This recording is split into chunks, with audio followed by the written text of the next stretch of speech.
टीडीसीसी दोकान गृह परिसर में विराटकाय गछ को काटुवा बेले वन विभाग पक्षर गछ कटा बंद है।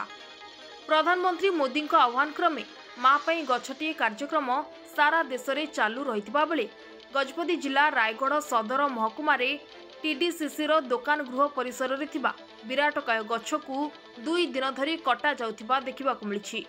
खबर प्रकाश जे रायगढ़ स्थित कानाडा बैंक और स्टेट बैंक सम्मुखरे थिबा टीडीसीसी दोकान गृह परिसर में दीर्घ 30 वर्षरू ऊर्ध्व वर्षरू थिबा विराटकाय गछटी रही।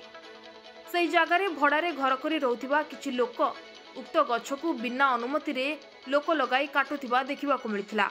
खबर पाई नारायणपुर वनांचल अधिकारी अमित सुब्रजित घटनास्थल में पहुंची गछ कटा बंद करिसेंती। एहासह तहसीलदार पाखरु अनुमति आनी गछ काटिबाकू कहिसेंती। परिवेश को बंचाइबा पई जंगल विभाग पीसीसीसीएफ गजपति जिलार विभिन्न स्थान में गछ लगाइबा सह सचेतनता कार्यक्रम में जोग देथिबा बेले रायगढ़ सदर महकुमार जनगहली स्थान में निजस्व स्वार्थ पई गछ कटाजिबा देखा मिली, जहाँकि वन विभाग पक्षर सूचना मिली।